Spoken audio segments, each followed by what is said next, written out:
So I taught myself how to code when I was 11. I wanted to build my own community on this website called Neopets.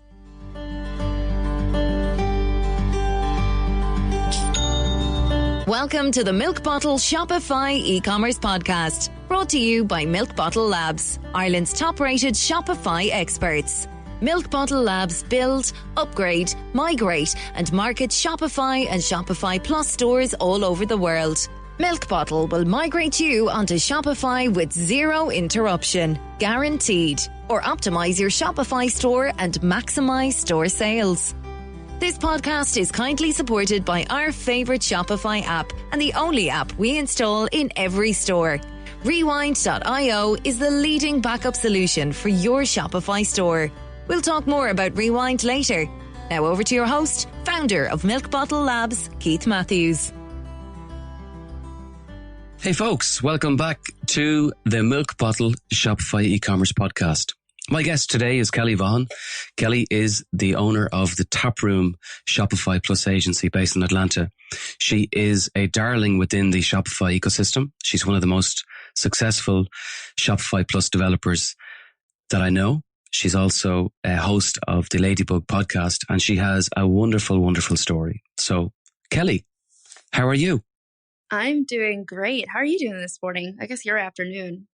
I'm not too bad. Yeah, it's lunchtime here. What is it? 9 a.m. with you? It's 8 a.m. 8 a.m. Oh, I do apologize. I got you up. You are fairly ambitious to talk on a podcast at this hour of the morning. So thank you very much. It's been a while. The last time I met you was it the New York event or was it Unite? I think we must have crossed paths at Unite as well. Yeah. I mean, did you go? Yeah. You went to Unite last year.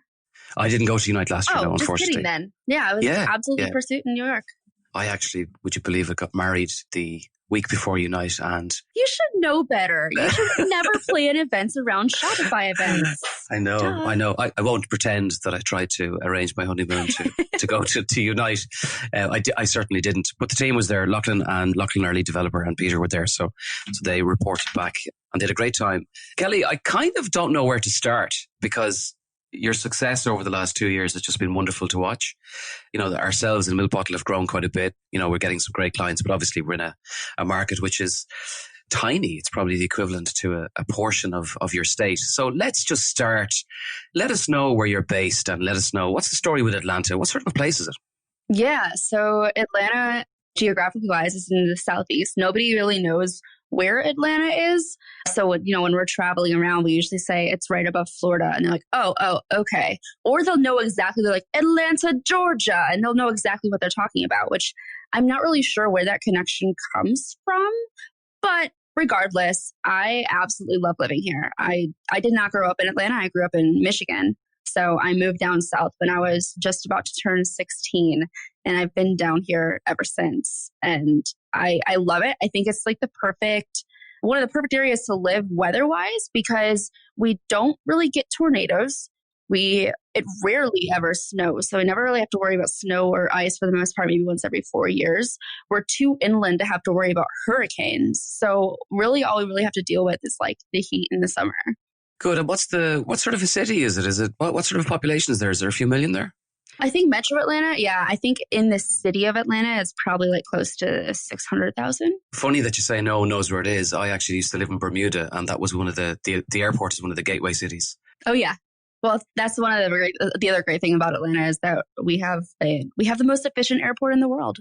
You can pretty much fly to anywhere from Atlanta. I even, in arranging flights now for Unite, it's funny how you go onto Skyscanner and some of those sites, and once there's a drop-off, they try and push you away from New York if you want to go in through the States. And a lot of the options, is it a hub? It must be a hub for Delta because I find Delta is constantly trying to push me through Atlanta. Yeah, Delta's actually headquartered here. Oh, very good. That makes sense. Yeah, that makes perfect sense. So okay. I am very much I will fly other airlines, but my number one is Delta.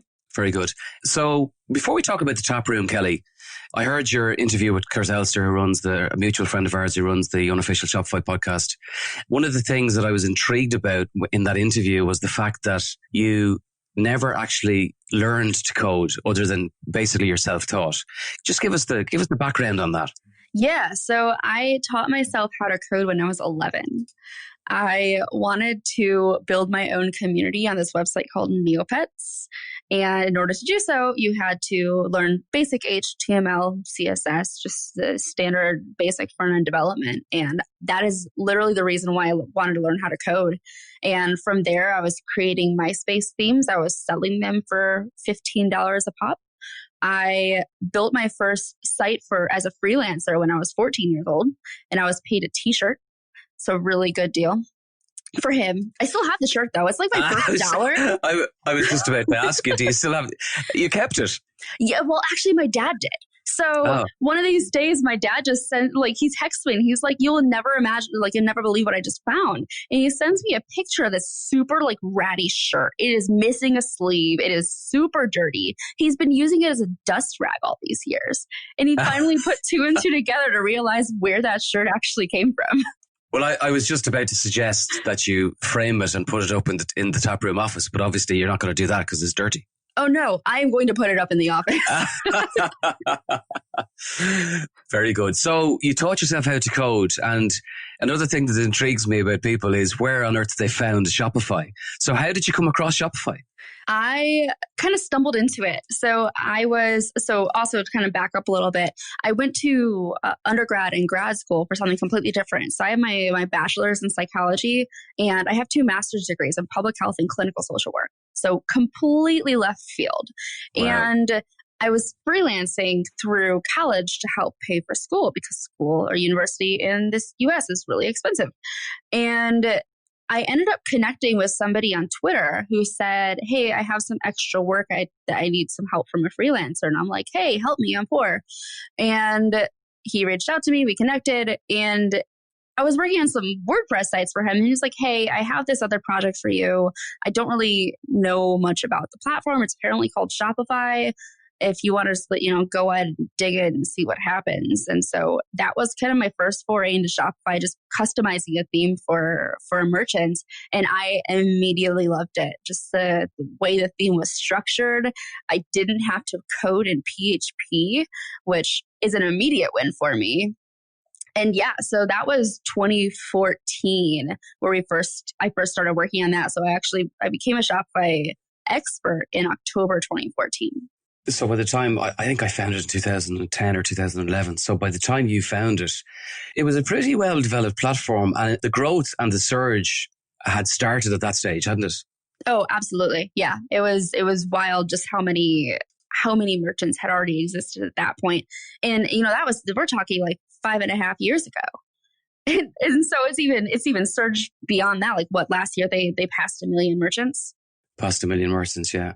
I remember when I found it, I think it was 2010. I'm nearly sure, although as you get older, you do imagine things, but they used to have the number of stores, number of merchants on the front of the website. Yeah. With software, traditionally with software, 10 years ago, software always was created in the States, went to Canada or Australia or the UK, and it was never ever available in Ireland. So when I found Shopify, I remember the front of the site said 15,000 merchants worldwide and it wasn't available in Ireland. And then it went 25, 50, 75, 85.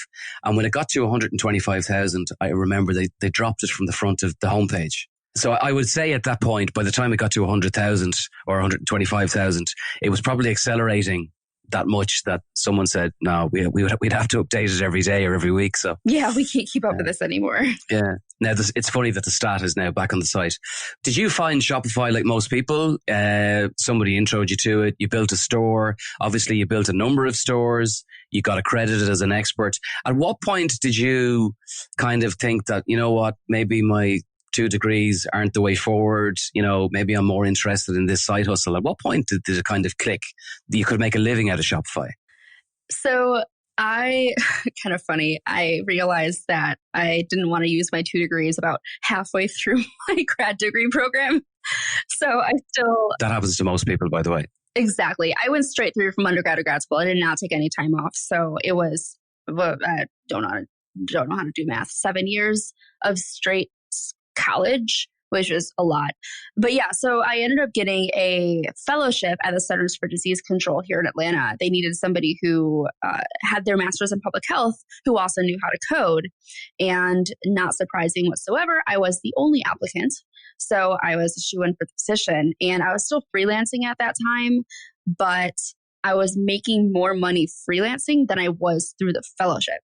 So the only reason why I didn't quit that fellowship program was because I needed it for the health insurance. So once my husband and I got married in 2015, I jumped ship and I went all in on freelancing full time. And I was about probably 75% Shopify, 25% WordPress at the time. And I was using the WordPress. I had a long-term WordPress client that I was using basically to pay the bills while I was continuing to build out the Shopify portfolio. And once I felt comfortable at that point, I think I dropped WordPress in February 2016 and went all in on Shopify. Did you think it was a risk at the time, or were you confident with the platform that you were doing the right thing? Oh, I totally felt like it was a risk. I mean, putting all your eggs in one basket is always going to be a risk. But I only saw Shopify growing, so I felt like it was a chance worth taking. I also recognized that working in e-commerce in general is absolutely not going anywhere. So if I had to pivot at some point to like a different platform, for example, I could my e-commerce development skills are translatable to multiple platforms. Yeah, very clever. And the other thing, of course, Kelly, is if anything did go wrong, you could pick up another platform like BigCommerce if you really needed to. Exactly. Yeah. Thankfully, I haven't had to. Yeah, like ourselves, we haven't had to either. And some people are doing that, and they're probably making a decent living out of both.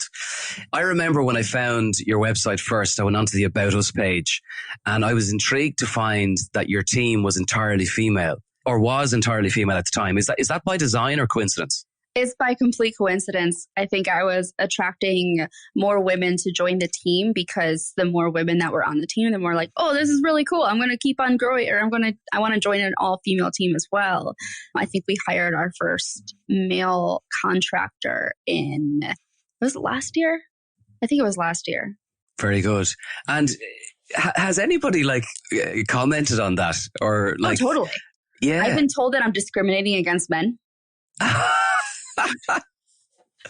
Oh, hilarious. That's on the negative side. On the positive side, we attract a lot of female merchants because they're like, I love that you're a team of all women, or now a team of like a majority women, and that you're female owned and operated, because I feel like you can really cater to who it is that I'm marketing to. And we use that as a sales pitch because we know how to market to ourselves.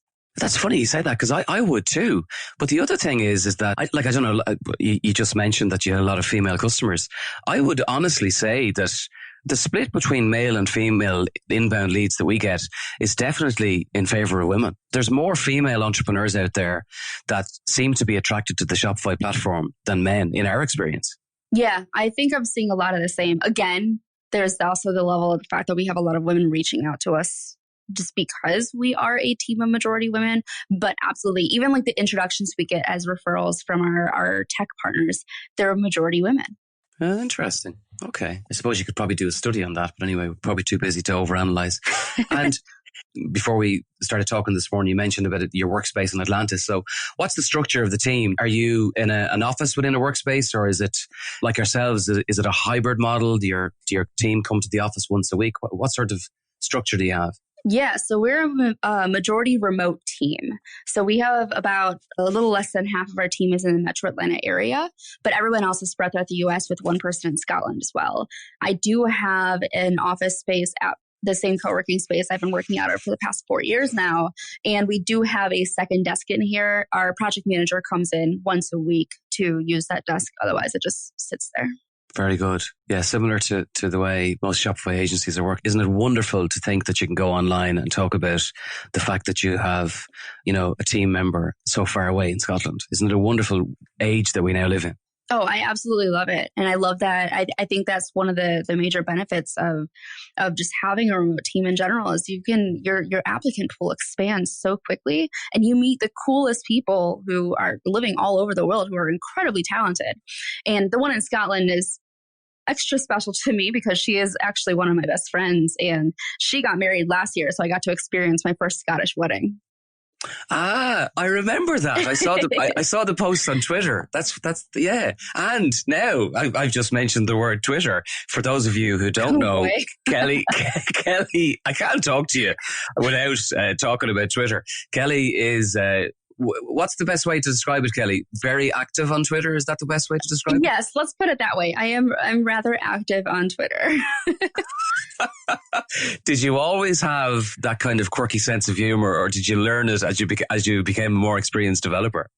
I think it's developed over time. I've always had that bit of quirky sense of humor, but as my platform grew, I found more and more opportunities to just test the things that were going through my head. And the really great thing is that if you like say a really dumb joke and nobody likes it, you just delete the tweet. For those of you who don't know, and we'll put Kelly's details obviously in the show notes, Kelly has a very strong Twitter following. Kelly's shared moments and shared tweets are a mixture of humor around the development. What would you say, the development ecosystem, or is that, how would you describe it? Just amongst developers, I guess. It's a developer community. So my audience is kind of split. It's still vast majority developers, but I also do a lot of e-commerce tweets as well, just commerce in general, a lot of direct-to-consumer related tweets, just things like that. So it's really interesting when I post something that's e-commerce related and a bunch of developers respond. And quite often, like for example, I tweeted something in relation to transactional emails and adding to your flows on Klaviyo, for example. And I had a bunch of developers reply to me like, "Oh, you just want to spam all of your customers." I'm like, "You're not in this field. Please stop talking." It's interesting. They released results this week. I'd say probably as a result of Mr. Trump, their user numbers and their traffic is up. Some people seem to think that they can basically argue, or it's a platform for argument, when in actual fact, for sure. On the Shopify side, you're, I suppose, similar to me and Milk Bottle. You do tweet actually very interesting pieces of information which are actually helpful to people in the e-commerce space.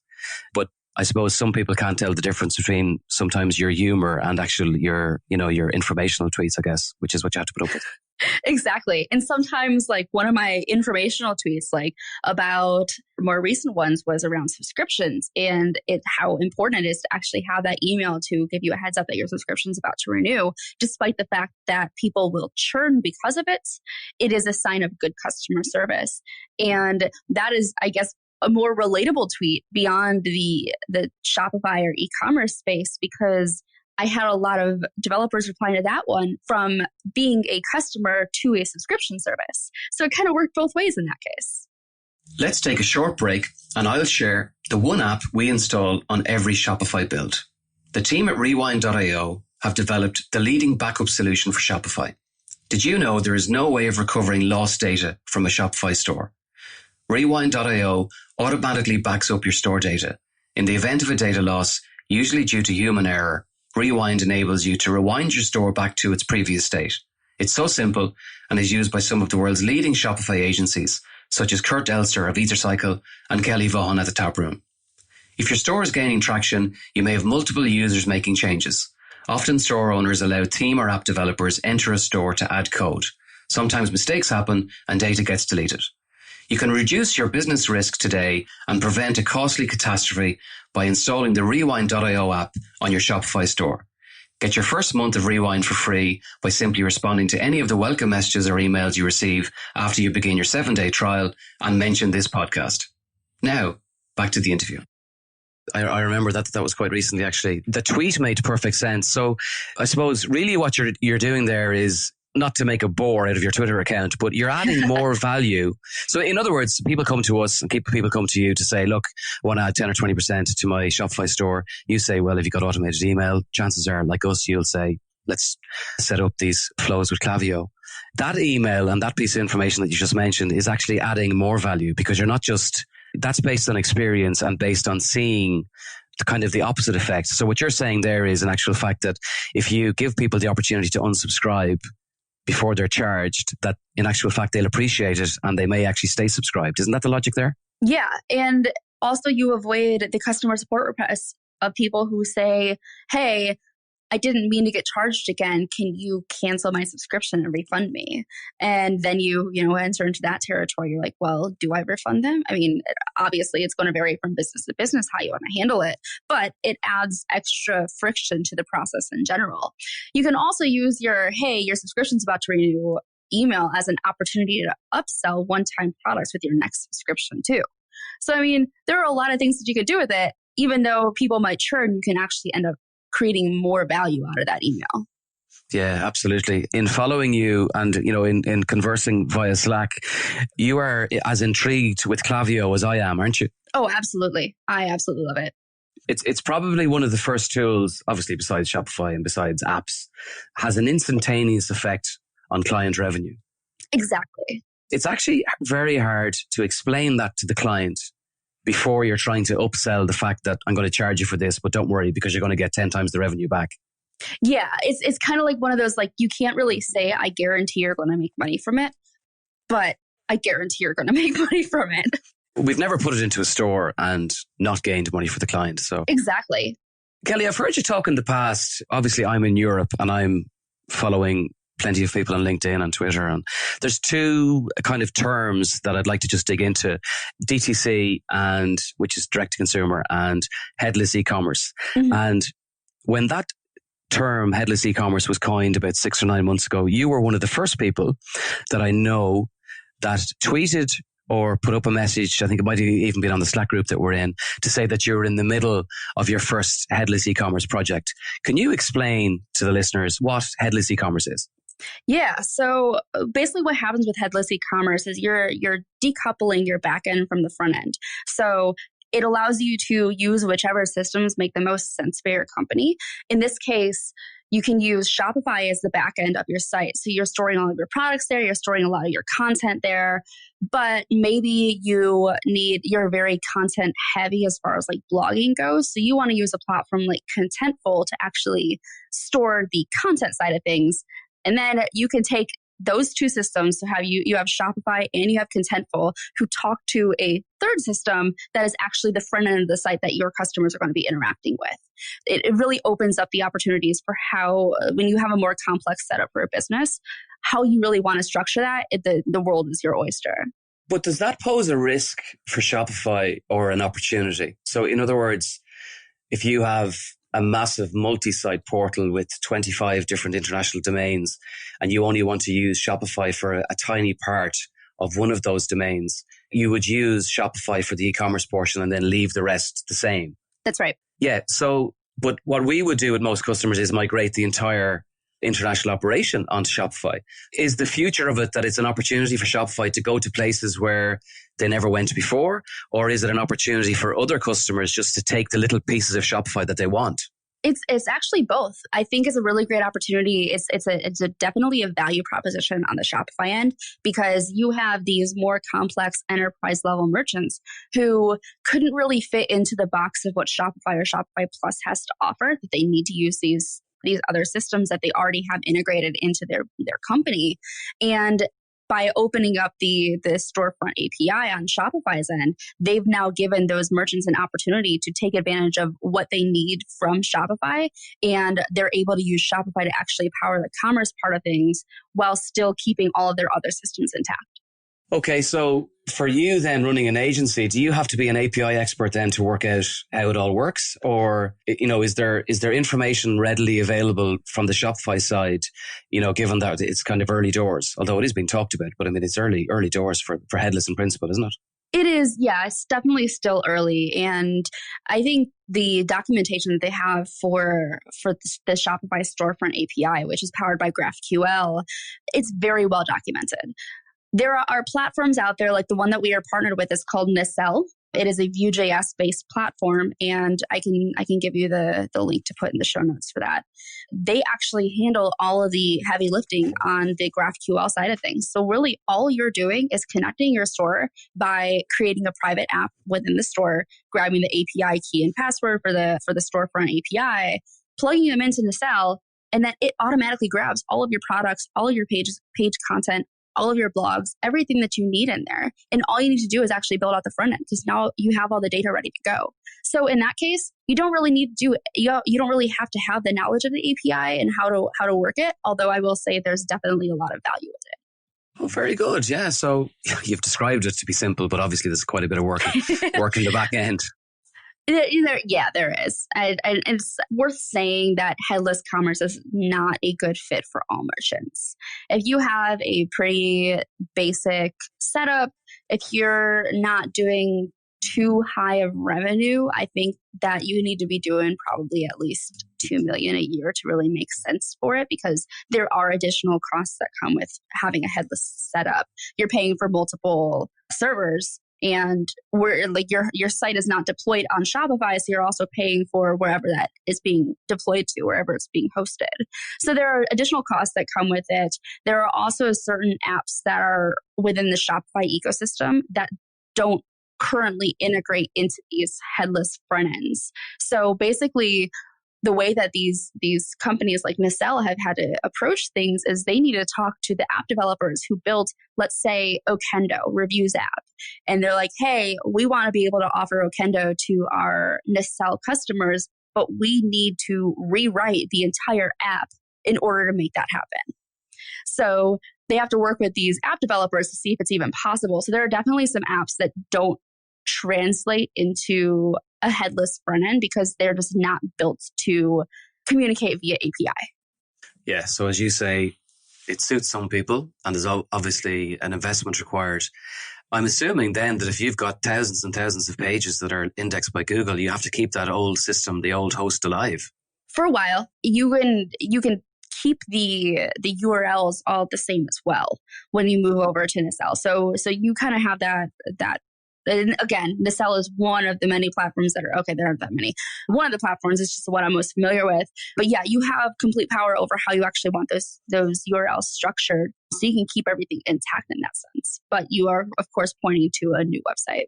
Kelly, I've seen some of the work that you've done, and I've noticed that probably the biggest buzzword on your side of the world in terms of Shopify and successful stores is Dtc Brands, which are simply cutting out the distributor channel and cutting out the kind of reseller channel, and they're going direct to consumer. From where I'm standing, it doesn't seem like there's too much of a difference for most companies to do that. But it's a big step change for companies if they already have a distribution model or different forms of distribution in place. So are you seeing many DTCs come to you for Shopify work? We absolutely are. And we're seeing a lot of merchants who, as you said, they have these other systems set up where they're working through a third-party distributor.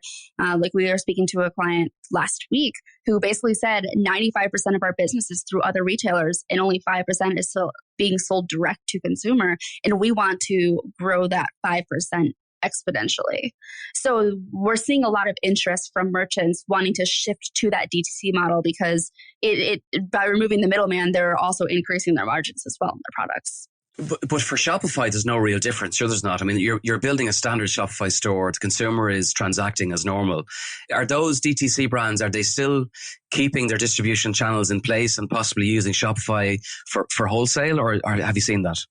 It definitely varies from merchant to merchant. We see some of these merchants using Shopify to really focus on selling directly to the customer and then keeping their distribution wholesale side separate outside of Shopify.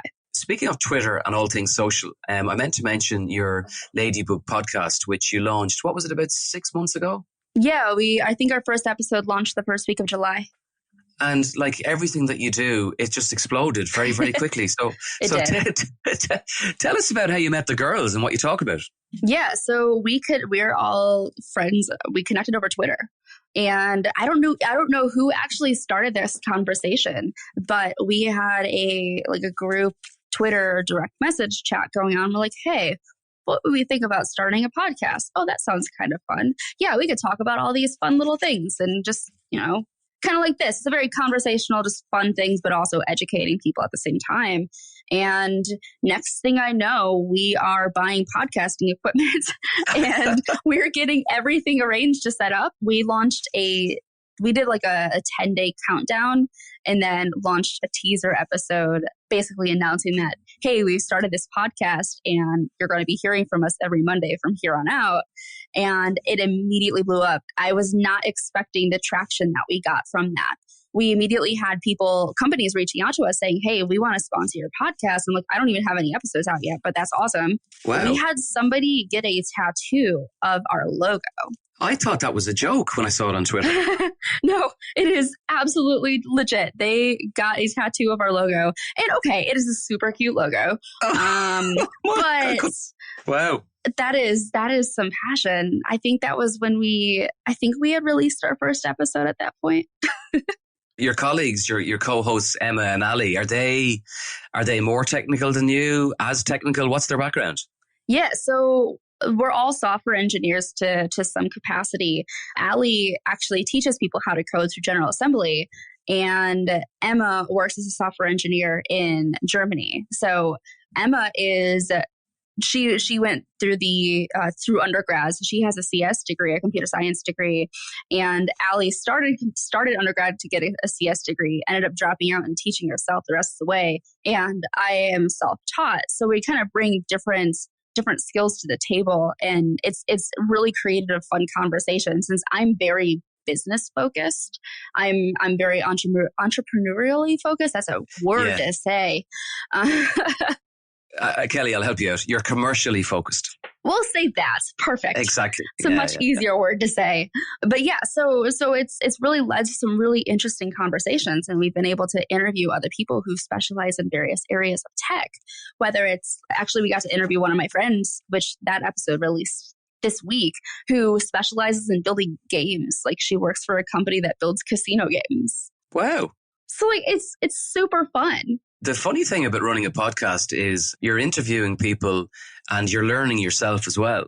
Like not only are you learning as the host, I mean, obviously, you know, we've met and I know quite a bit about you, but I'm learning about you because you're saying things that I wouldn't have already known, but also the listener is getting educated. It's a fantastic medium. I mean, are you enjoying it? Do you find it stressful? Or, you know, for me, at the moment, I'm doing 2 interviews a week and I used to get really nervous and now I just love it. So like, where are you at? Are you really enjoying it? Oh yeah, I absolutely love it. I honestly feel like because I have so much more of a focus on the business side of things, I feel when it comes to the technical stuff, I learned so much from Emma and Ali. And when we're putting together like a list of the episodes that we're going to be releasing for that season, I'm like, so you guys are taking the rein on this one. You're taking the reins on this one. I know nothing about this one. And it ends up being a really fun conversation because I start the podcast episode saying, hey, I know nothing about this. Teach me. Yeah. And honesty is the best policy. Like when I started, I remember I used to edit this bit out of the podcast and that bit. But in actual fact, you know, just be honest with the audience and just let it flow. And they're the episodes people enjoy. Exactly. We're all human and we all have our areas or our gaps in knowledge. And we also all say really stupid things. So keeping those things in, those mistakes in, actually adds to some of the fun of the podcast. It really makes it real.